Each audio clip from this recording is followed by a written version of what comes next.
کہ جو شریعت کے بالکل خلاف ہو، جس کا لباس بھی شریعت کے خلاف ہو، جس کے کام بھی شریعت کے خلاف ہوں، جو نماز کے قریب بھی نہ جاتا ہو، ہم اس کو ولی نہیں مانتے کہ وہ عارف باللہ ہو، یعنی وہ اللہ تعالیٰ کی پہچان رکھتا ہو۔ ولی کون ہے؟ صحابہ کرام نے پوچھا تو حضور نے فرمایا کہ جس کے چہرے کو دیکھنے سے تمہیں خدا یاد آ جائے۔ ولی وہ ہے کہ وہ نور کے ممبروں پہ فائز ہوں گے۔ ولی کی جو تعریف ہے اس کا معنی یہ بنتا ہے، ولایت سے ولی ہے، اور ولایت کا معنی ہے قرب، نزدیکی۔ تو خواہ یہ قرب جگہ کے اعتبار سے ہو، یا نسبت کے اعتبار سے ہو، یا دین کے اعتبار سے ہو، یا دوستی کے اعتبار سے ہو، یا اعتقاد کے اعتبار سے ہو، یا پھر مدد کے اعتبار سے ہو، یہ سارے اس کے مختلف معنی بنتی ہے۔ اور اصطلاحی معنی اس کا یہ بنتا ہے کہ ولی وہ مومن کامل ہے جو عارف باللہ ہوتا ہے، یعنی جو رب کائنات کی پہچان رکھتا ہے اور دائمی عبادت کرتا ہے، یعنی ہمیشہ وہ اللہ کی عبادت میں محو رہتا ہے، ہر قسم کے گناہوں سے اجتناب کرتا ہے، یعنی گناہوں سے اپنے دامن کو پاک رکھتا ہے، لذات اور شہوات میں انہماک سے گریز کرتا ہے، یعنی نہ تو وہ لذتوں کے پیچھے پڑتا ہے اور نہ ہی شہوتوں کے پیچھے پڑتا ہے، اپنے دامن کو یہ ساری چیزوں سے جو پاک رکھنے والا ہے اس کو اللہ تعالیٰ کا ولی کہا جاتا ہے۔ ولی میں جو ایک اہم نشانی ہے وہ یہ ہے کہ وہ عارف باللہ ہو، یعنی وہ اللہ تعالیٰ کی پہچان رکھتا ہو۔ اور پھر سرکار مدینہ صلی اللہ علیہ وسلم کا فرمان عالی ذیشان جو صحیح حدیث مبارکہ میں موجود ہے، میرے آقا فرماتے ہیں ولی کون ہے؟ صحابہ کرام نے پوچھا تو حضور نے فرمایا کہ جس کے چہرے کو دیکھنے سے تمہیں خدا یاد آ جائے۔ ولی وہ ہے، ایک تو ہے وہ عارف باللہ ہو، یعنی رب کو وہ پہچانتا ہو، جب اس کو رب کی معرفت ہو جائے تو پھر اس کی معرفت اس کے چہرے سے نظر آئے، کہ اس کی معرفت جو رب کی ہے وہ اس کے چہرے سے نظر آئے، اور جب کوئی شخص اس کو دیکھے تو فوراً اللہ تبارک و تعالیٰ کا ذکر جو ہے اس بندے کے قلب میں شروع ہو جائے۔ اور اسی وجہ سے حضرت امام احمد بن حنبل جو وقت کے امام تھے، اتنے بڑے محدث تھے، آپ جو ہے وہ حضرت بشر حافی جو ایک صوفی بزرگ تھے ان کے پیچھے پیچھے چلتے تھے، تو کسی نے کہا آپ اتنے بڑے محدث ہیں، وقت کے امام ہیں، اتنی حضور صلی اللہ علیہ وسلم کی احادیث کو جمع کرنے والے ہیں، آپ ایک صوفی کے پیچھے کیوں چلتے ہیں؟ آپ کا تو اتنا بڑا خود مقام ہے۔ آگے سے امام احمد بن حنبل رحمۃ اللہ علیہ نے جو جملہ ارشاد فرمایا تھا وہ ایک ولی کی صداقت کو ظاہر کر دیتا ہے کہ چاہے وقت کا امام ہی ہو، محدث ہی کیوں نہ ہو، اس کو بھی اللہ تعالیٰ کے ولی کی ضرورت ضرور ہوتی ہے۔ آپ فرمانے لگے، فرمایا جس رب کو امام احمد بن حنبل مانتا ہے، فرمایا بشر حافی اس رب کو جانتا ہے۔ ماننے اور پہچاننے میں بڑا فرق ہوتا ہے۔ ہم بھی رب کو مانتے ہیں لیکن ہمیں رب کا وہ قرب نہیں ہے، جس حق سے جس انداز سے رب کو جاننا چاہیے ہم وہ نہیں جانتے۔ فرمایا جس رب کو امام احمد مانتا ہے، فرمایا بشر حافی اس رب کو جانتا بھی ہے، اس کی پہچان بھی رکھتا ہے۔ تو یہ ایک ولی کی بہت بڑی جو ہے وہ پہچان ہے۔ حضرت عمر بن خطاب رضی اللہ تعالیٰ عنہ آپ بیان کرتے ہیں، یہ سنن ابی داؤد شریف میں حدیث مبارکہ موجود ہے کہ سرکار مدینہ صلی اللہ علیہ وسلم نے فرمایا کہ اللہ کے بعض بندوں میں سے ایسے انسان ہیں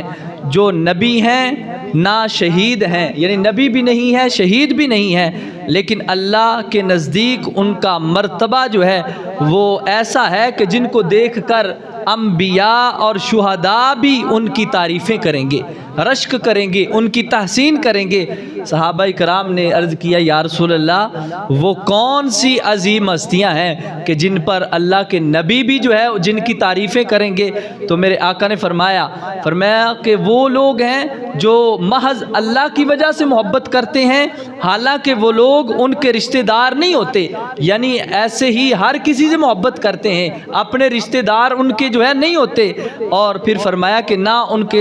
ان سے کوئی ان کو مالی فائدہ ہوتا ہے کہ یہ دنیا میں ہمیں جو ہے وہ مالی فائدہ دیں گے، اس لحاظ سے بھی نہیں۔ اور فرمایا اللہ کی قسم ان کے چہرے منور ہوں گے اور بے شک وہ نور پر فائز ہوں گے، اور بعض روایات میں آتا ہے کہ وہ نور کے ممبروں پہ فائز ہوں گے۔ اور فرمایا جب لوگ خوف زدہ ہوں گے تو فرمایا انہیں کوئی خوف نہیں ہوگا، اور جب لوگ غم زدہ ہوں گے تو فرمایا اللہ کے ان بزرگوں کو، ولیوں کو کوئی غم نہیں ہوگا۔ اور پھر سرکار مدینہ صلی اللہ علیہ وسلم نے یہ آیت مبارکہ پڑھی، الا ان اولیاء اللہ لا خوف علیہم ولا هم یحزنون۔ فرمایا اللہ کے ولی وہ ہیں کہ جنہیں نہ کوئی خوف ہے اور نہ وہ غم زدہ ہوں گے۔ حدیث قدسی ہے، اللہ تبارک و تعالیٰ فرماتا ہے، فرمایا جب اللہ تعالیٰ کا بندہ جو ہے اس کا قرب حاصل کرتا ہے نفل پڑھ کے، نمازیں پڑھ کے، تو اللہ تعالیٰ فرماتا ہے میں اس کی آنکھیں بن جاتا ہوں، میں اس کے کان بن جاتا ہوں، میں اس کے ہاتھ بن جاتا ہوں، جس سے وہ پکڑتا ہے میں اس کے دیکھنے کی قوت، اس کے سننے کی قوت بن جاتا ہوں۔ اور پھر فرمایا جو وہ مجھ سے مانگتا ہے میں اس کو عطا کرتا ہوں۔ یعنی بندہ جب اس قرب پہ فائز ہو جاتا ہے، جب اس مقام پہ فائز ہو جاتا ہے، تو اللہ تبارک و تعالیٰ اتنا یہ مقام اور اتنا اس کو قرب عطا فرماتا ہے کہ اللہ تبارک و تعالیٰ کے وہ برگزیدہ ہستیاں جو ہیں وہ چاہے ہزاروں میل دور پر بیٹھی ہوں، اللہ تعالیٰ کے دیکھنے کی قوت سے وہ جو ہے وہ ہزاروں میل دور سے دیکھ بھی لیتے ہیں اور سن بھی لیتے ہیں۔ اور پھر سرکار مدینہ صلی اللہ علیہ وسلم کے صحابی حضرت انس آپ بیان فرماتے ہیں کہ میرے آقا نے فرمایا کہ کتنے لوگ ایسے ہوتے ہیں کہ جن کے بال بکھرے ہوئے غبار آلود ہوتے ہیں، یعنی دیکھنے میں لگتا ہے یار یہ بڑے سادہ سا بندہ ہے، لیکن فرمایا کہ وہ بسیدہ چادریں پہنے ہوئے ہوتے ہیں اور ان کی طرف جو ہے وہ توجہ نہیں کی جاتی، اور اگر اللہ پر کسی کام کی وہ قسم کھا لے تو فرمایا اللہ تعالیٰ ضرور جو ہے وہ ان کی قسم کو پورا فرما دیتا ہے۔ یعنی دیکھنے میں وہ بالکل جو ہے وہ سادہ ہوتے ہیں، سادہ قسم کے ہوتے ہیں، لباس بھی کوئی اتنا اعلیٰ نہیں ہوتا، کوئی زیب و زینت نہیں ہوتی، لوگ ان کو عام سا سمجھتے ہیں۔ ارادت ہو تو دیکھ ان خرقہ پوشوں کو، ید بیضا لیے پھرتے ہیں اپنی آستینوں میں۔ اور اماں جی عائشہ فرماتی ہیں میرے آقا نے فرمایا جس نے میرے ولی کو ایذا پہنچائی، تکلیف دی، فرمایا اس سے میرا اعلان جنگ جو ہے وہ حلال ہو گیا۔ یعنی میں اس سے اعلان جنگ کرتا ہوں، جو میرے ولی سے دشمنی رکھتا ہے، ان کو تکلیف دیتا ہے، فرمایا کہ اللہ رب کائنات اس سے جنگ کا اعلان کرتا ہے۔ اب رب کائنات سے جنگ کون کر سکتا ہے؟ کسی کا دماغ ہی خراب ہوگا جو کہے گا کہ میں رب سے لڑنا چاہتا ہوں، اور اگر کوئی عقل مند انسان ہوگا تو وہ اللہ تعالیٰ کے نیک ہستیوں سے محبت کرنے والا ہوگا۔ آج ایک فرقہ بڑا ہی مختلف قسم کا پیدا ہو گیا ہے جو اللہ تعالیٰ کے سارے ولیوں کا انکار کرتا ہے۔ وہ کہتا ہے ہم کسی بابے کو بھی نہیں مانتے، فقط رسول اللہ کو مانتے ہیں۔ تو ہم یہ کہتے ہیں کہ اللہ تعالیٰ کا یہ فرمان موجود ہے حدیث قدسی کی شکل میں کہ اگر کسی نے اللہ تعالیٰ کے ولی سے دشمنی مول لی تو اللہ تعالیٰ اس سے جو ہے وہ اعلان جنگ کرے گا۔ اور آج ایک کمرے میں بیٹھ کر جتنی بکواسات کرنی ہے کر لو، جتنے معاملات کرنے ہیں کر لو، لیکن یہ قیامت والے دن پتہ چلے گا کہ جب اللہ تبارک و تعالیٰ ان کو اتنا بڑا رتبہ عطا فرمائے گا کہ میرے آقا نے فرمایا کہ انبیاء بھی ان کی تعریفیں کریں گے، شہداء بھی ان پہ رشک کریں گے، پھر پتہ چلے گا اللہ تعالیٰ کے ولیوں کی کیا شان ہے، ان کا کیا مقام ہے۔ تو اس لیے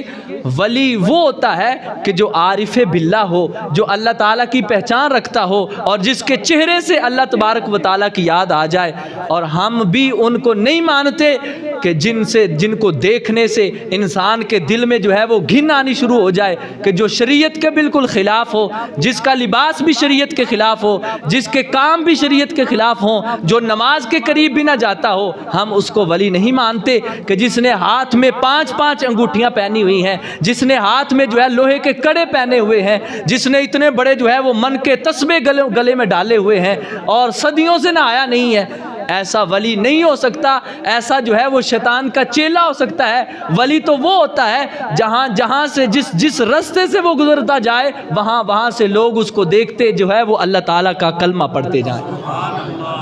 ایسے خواجہ معین الدین چشتی اجمیری جیسے ولی ہیں کہ جدھر جدھر سے گزرتے جاتے ہیں لوگ ان کے چہرے کو دیکھتے جاتے ہیں، ان کو رب یاد آتا جاتا ہے اور وہ آقا صلی اللہ علیہ وسلم کی غلامی میں آتے جاتے ہیں۔ تو ایسے ولی ہوتے ہیں، یہ ولی کی پہچان ہے۔